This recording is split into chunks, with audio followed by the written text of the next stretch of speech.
my focus will be something that happened in the 60s as actually as a form of criticizing nationalism. And usually when people, researchers and philosophers, thinkers, talk about the relationship between philosophy and nationalism in Japan, they tend to focus on the activity of the Kyoto school, a school of philosophy that made possible the relationship between a Japanese way of thinking, whatever that may be, and a Western way of thinking, whatever that may be. And there were various discussions and publications during the 30s and the 40s by representatives of the Kyoto school, such as Nishida Kitaro, Nishitani Keiji, and so on. And there were two series of discussions published through 1941 to 1943. The most famous one is called Overcoming Modernity.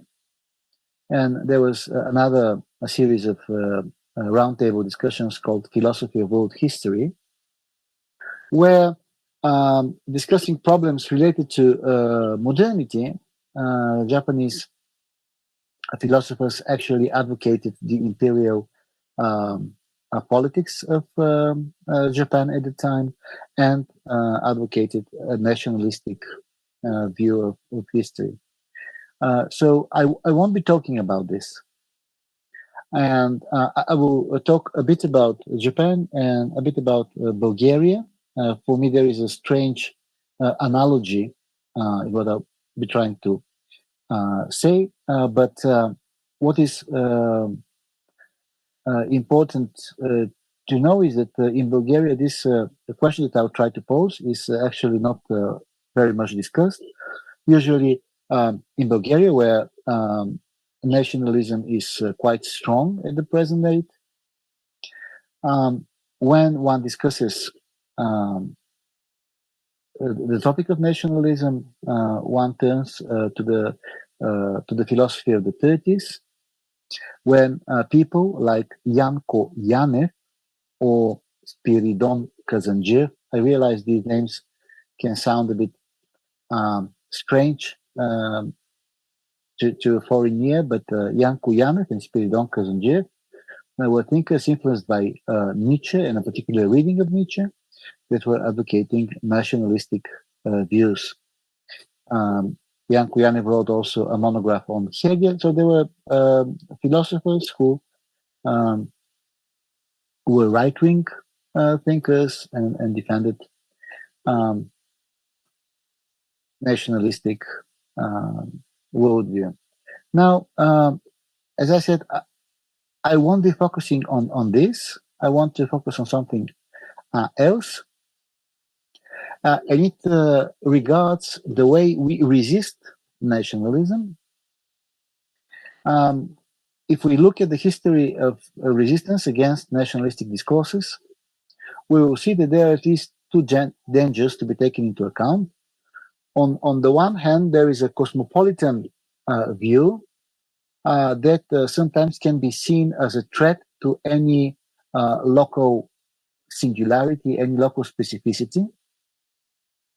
And recently, this trend has been associated with the way globalism works. The other danger, however, is that if one attempts to use nationalism against itself, to fight nationalism, so to speak, with from within, with a better nationalism, then this will end up in a stronger form of nationalism. And then we'll have a sort of ambivalence. And this is why I will talk about ambivalent nationalisms. So in this type of ambivalence, when one tries to fight nationalism, using nationalism's nationalistic arguments, so to speak, or even when fighting some arguments with different nationalistic arguments, it turns out as an outbidding, as an nationalistic outbidding. And I was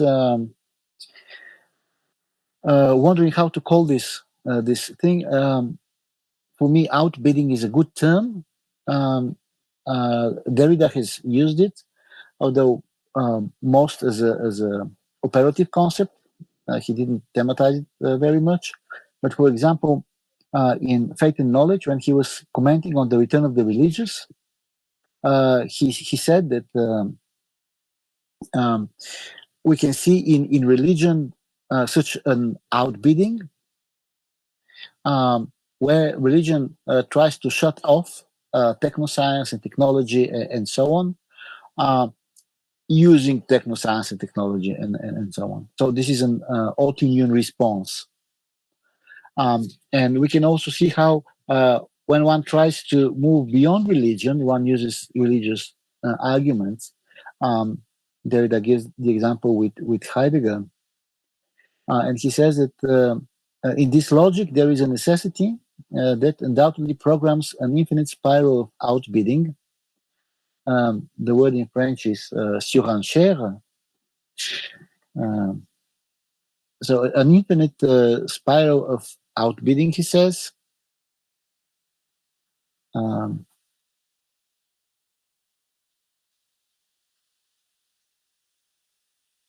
Une surenchère infinie, a maddening instability among the different positions. And for me, the ambivalence of our possible reaction to nationalism can be related to such an outbidding. Now, I will say a few words about the context of the 1960s in Bulgaria, and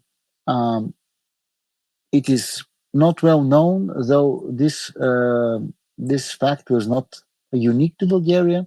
So it is not well known that in the whole socialist region of Eastern Europe, there was a conservative and a nationalistic turn in the 60s. It was not something coming just from below, although there were such tendencies as well. It was something that was coming primarily from the Communist Party, and in the case of Bulgaria, from the Bulgarian Communist Party.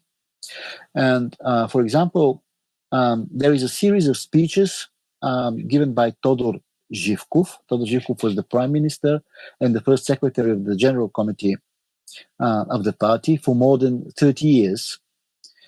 So for Bulgaria, the socialism ended with the resign of Todor Zhivkov. So Todor Zhivkov, in a series of texts from the beginning of the 60s, insisted on the need, and here I quote from one of the speeches, a need for a national form of socialist culture and on the durable conservative character of national threats. So these are expressions he used.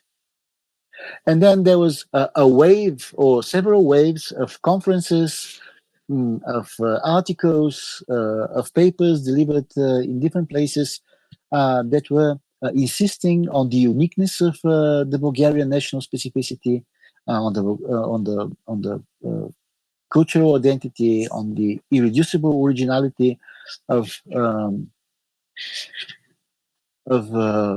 Bulgarian society, on the heroism of Bulgarian history, and so on.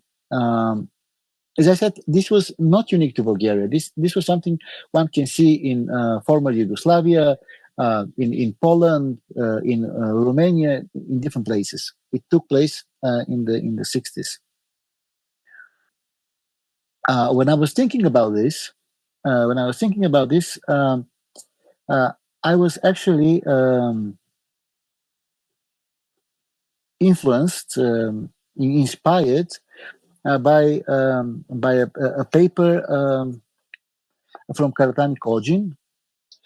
In 2002, he published a small book called Nihon Seishin Bunseki, or Japanese Psychoanalysis.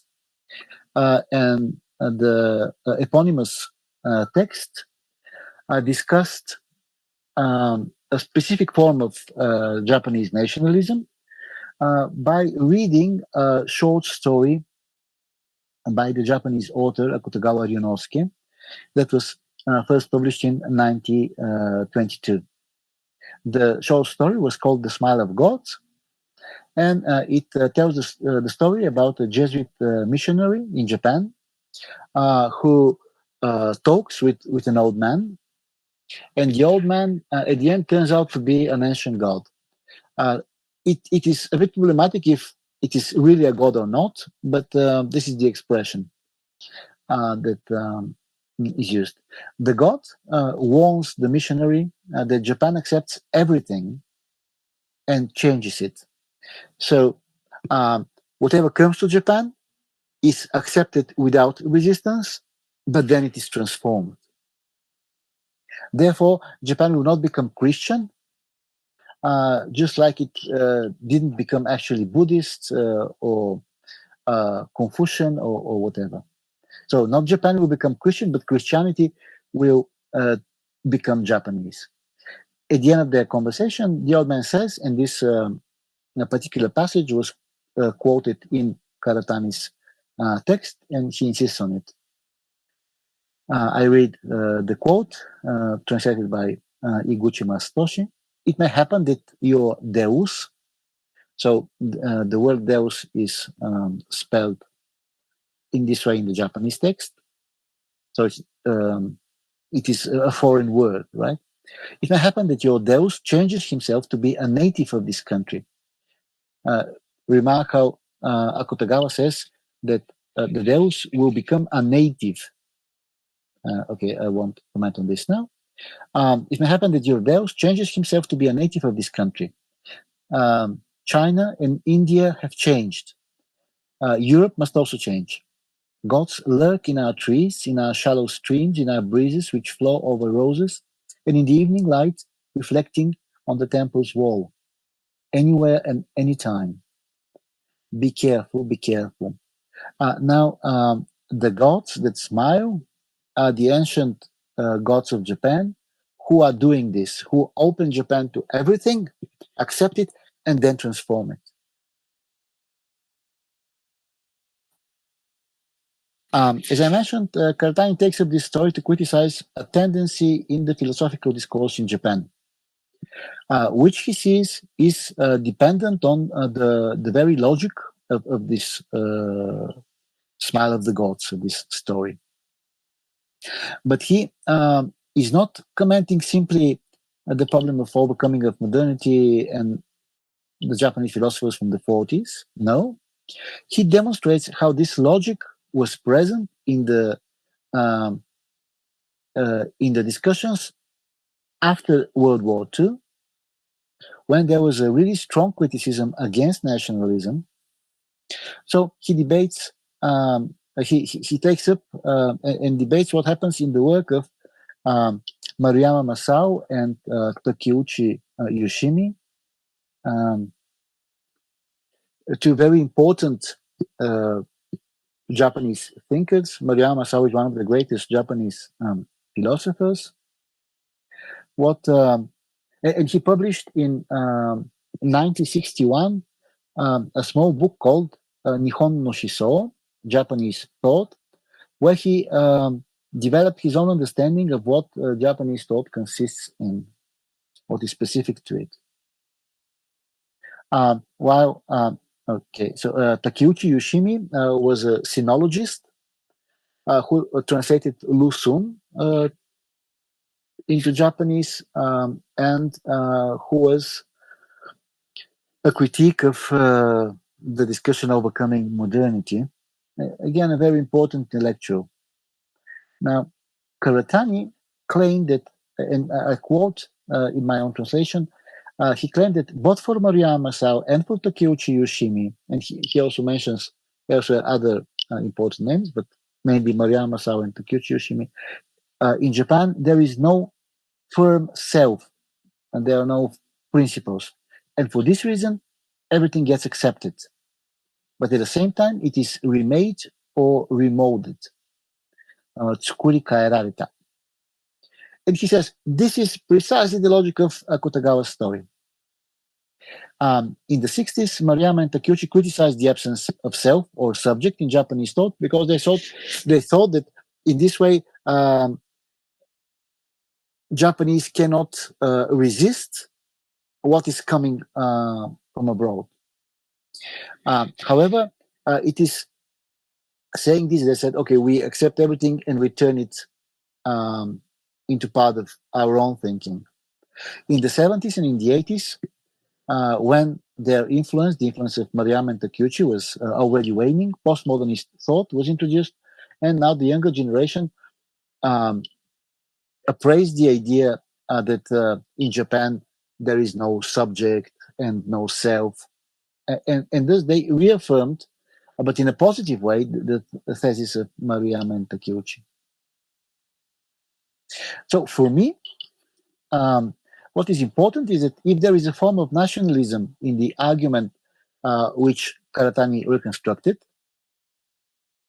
based on Akutagawa's story, then this nationalism is not based on a positive traits, as it were, but on the absence of such traits, which makes it possible to appropriate anything as specific to Japan.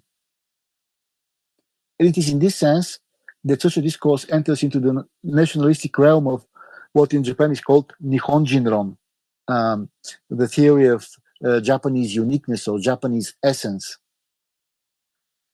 So the logic seems paradoxical, but I would try to summarize it in the following manner. There is nothing specific about Japan, and this is its specificity, its uniqueness. The thing that makes it better than any other nation, as implied by the old man who talks with the missionary.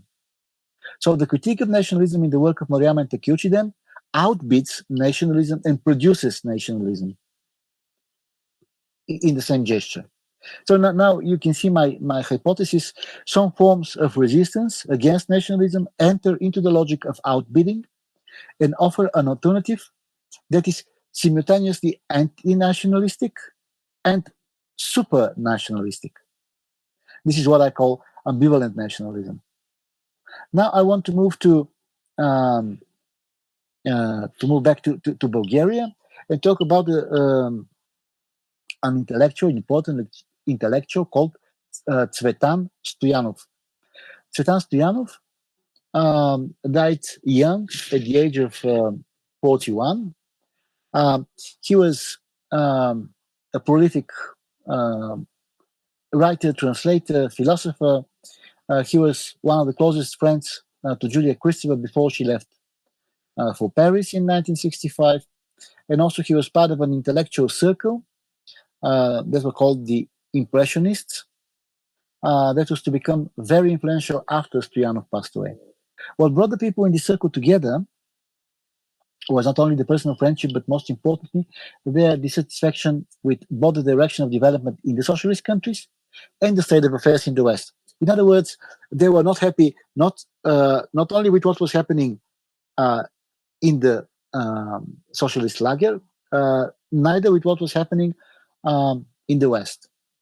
For them, the very process of modernization everywhere had alienating and atomizing effects. They were readers of Lukács. So this process gradually made communication and community itself impossible. However, Tsvetan Stoyanov had a basic difference, a différent with his friends regarding how we should solve this problem. And his friends were quite conservative. They were opposing the official communist ideology, but insisting on things like the soil, the blood, and Bulgarian uniqueness. They were very conservative and proto-nationalistic. Unlike his friends, Tsvetan Stoyanov was very critical toward this insistence on the national character. He was critical towards the rhetoric of roots and soil, and even made fun of, this is a quote in my translation, of these pre-diluvial traditionalists who have crawled out like plesiosaurs from unknown archaic seas to protect the native strongholds. Um, it's strange that he uses such strong words criticizing his own friends, though it's not his friends only that he's criticizing. This was a new tendency in Bulgarian policy. Stoyanov was not for closing off to the world, but rather to opening up of the Bulgarian culture to the world. He insisted on the need to translate the great works from foreign countries, and himself, as I said, he was a translator. He translated Shelley, Emily Dickinson, Yeats, Eliot. He was well read in French and in German, and quite a bright and fascinating person.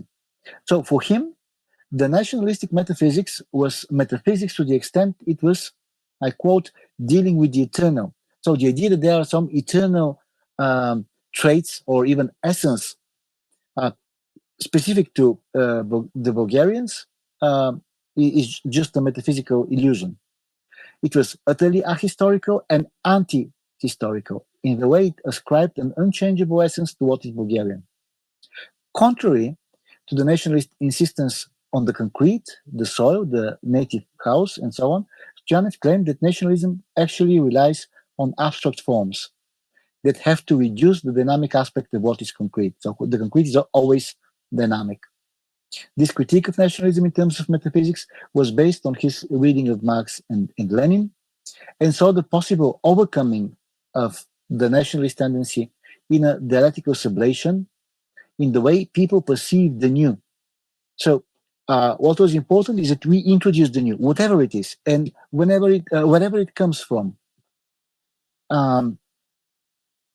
So this is part of the historical process, and that's why we should not reject Western music or whatever. He was rather advocating the introduction in socialist Bulgaria of Western thinkers, jazz, and other things that the nationalists, including his friends, were renouncing. Stoyanov called the over-evaluation of one's birthplace the veil where one was born. So this comes from one of his friends. He called this veilness, or in Bulgarian, kotlubinost, and argued that veilness runs a double risk. On the one hand, it turns the national into an ornament and a fetish, and on the other, it produces a closure. It closes off what is national to the outside. He put the question into question the opposition between the national and the foreign, and asked, what does foreign even mean? Are Whitman, Éluard, Neruda, Hikmet, and Quasimodo foreign? In the end of the text, where he writes this, he claimed that what is Bulgarian is the receptivity of the searching spirit, the spirit that communicates with old cultures, and Stoyanov exclaimed, we support the deepest moving dialectical essence of the Bulgarian. In fact, after the publication of one of the articles written in the early 60s, Todor Zhivkov, the prime minister and first secretary of the Central Committee of the party, attacked directly Stoyanov in one of his speeches, calling his attitude a nihilistic attitude towards the national that has nothing to do with Marxist Leninism. Even though Stoyanov was referring in his text to the program of the Communist Party of the Soviet Union from the 1961, Zhivkov practically threatened him for not following the nationalistic turn. This had biographical repercussions and consequences for Stoyanov I won't deal with here. So what's interesting for me is the logic that operates in Tsvetan Stoyanov's criticism of this nationalistic tendency. If we look closer at the argument and the language he used, we will notice that they were actually reinscribing the idea of a specific Bulgarian uniqueness. When he was fighting nationalism, the fight had the form of erecting one idea of national uniqueness against another. And the reason for this is that the conservatism of the Bulgarian people is just a deformation, whereas actually he claimed the Bulgarian nation was born out of the open spirit, eager to take everything that is beautiful and good from all around the world. Using an economical allegory, Stoyanov pointed out how the Bulgarians in the distant and not so distant past had bought goods from Venice, Istanbul, Petersburg, and Wien and transformed their houses. He pointed out also how many people had sent their sons. This was only the sons because it was during the revival in the 19th century, so no daughters there. Many people had sent their sons to study abroad and so on. So the ability to take and implement various things from different other countries was what defined the Bulgarian essence. Receptiveness, Stoyanov claimed, is the determining trait of the Bulgarian. And you already see where I'm going with this. When Stoyanov claimed we support the deepest moving dialectical essence of the Bulgarian, the deepest essence is something without an essence, a pure receptacle that is yet capable to change everything received. The deepest moving and dialectical essence of the Bulgarian, however, is still a figure of essence. If it is the essence of the Bulgarian, then it is proper to the Bulgarian nation and not to other nations. So this was what was implied by his criticism. Even though such an essence without essence means an openness, readiness to communicate with others, even though it implies that there is no fixed content of the nation, it still presupposes a national uniqueness. And this uniqueness in the way it was described was something more and something better than any other national uniqueness, because being described as receptivity in a dialectical movement, it was conceived as capable of encompassing all the good and beautiful traits proper to other nations. So I will end with a final remark.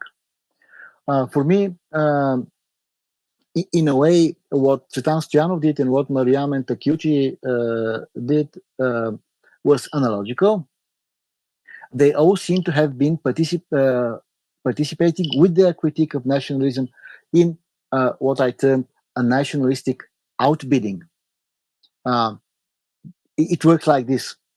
The less essence, the more essence. If we don't have any specificity, then this is our specificity and it is more specific than anything else, which makes one nation, the Japanese or the Bulgarian, doesn't matter, stand out as better than the others. Or even if we say it's not better, but it's different, like in the case of Mariam and Takeuchi, it's already a specific logic that opens up to forms of nationalism. Such nationalism, I think, is ambivalent. It still relies on openness and on communication, and it can be used in the fight against other forms of nationalism. However, I think that in a sense, it is even more dangerous. It is even more essentialist because it says that the essence can be all-encompassing. This can be seen as the autoimmune mechanism at work in different forms of critique of nationalism. And perhaps, for me, without its deconstruction, the danger remains even now.